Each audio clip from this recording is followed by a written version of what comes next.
Asalaamu calaykum waraxmatullaahi wabarakaatuh. Walaalayaal dhammaantiin kusoo dhowaada channelkan Baro Caalamka. Xalqadiisii koowaad taas oo aan maanta uga hadli doono waddanka Afghanistan. Walaalayaal, waddanka Afghanistan waa waddan leh macluumaad badan oo laga sheego, waana waddan aad u weyn oo taariikh badan soo maray. Laakiinse maanta waxaan isku dayayaa inaan macluumaadkaas oo dhan kusoo koobo dhowr daqiiqo. Walaalayaal, intaanan wax kale u guda gelin aan ka hadalno calanka waddankaasi siduu u egyahay. Calanka wuxuu ka kooban yahay 3 kalar, kuwaas oo kala ah casaan, madow iyo cagaar.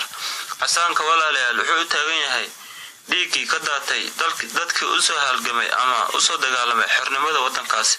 Madowga walaalayaal wuxuu u taagan yahay taariikhda madow ee waddankaas soo maray. Cagaarka walaalayaal wuxuu u taagan yahay rajo mustaqbal fiican. Sidoo kale cagaarka waa kalar badanaa ay isticmaalaan wadamada islaamka ah. calanka walaalayaal sidoo kale bartamihiisa waxaa ku sawiran masaajid, korkiisana waxaa ku qoran shahaadada islaamka, taas oo laa ilaaha illallah muxammad rasuulullah.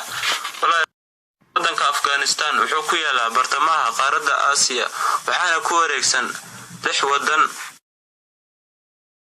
Afghanistan waa dhul baaxad leh oo aad u kala duwan, hase ahaatee dhulka badankiisu waa dhul buureed ama dhul buuro badan leh. barafka walaalayaal ka soo dhaca buurahan wuxuu ku soo kordhiyaa wabiyaasha waddankaas biyo badan oo loo isticmaalo dhulbeereedka waddankaas.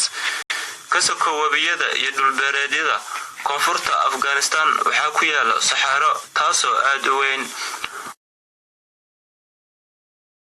walaalayaal, haddaan u guda galo dadka waddankaasi ku nool, markii ugu dambeysay ee la tiro koobay waxaa lagu qiyaasay dad gaaraya 31 milyan.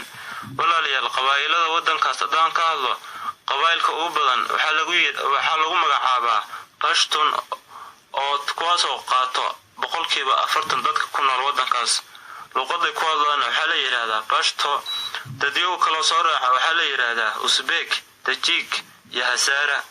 luqadda looga isticmaalka badan yahay waddankaas walaalayaal waxaa la yiraahdaa Dari, taasoo ah lahjad ka soo askuntay luqadda Barsiyaanka la dhaho.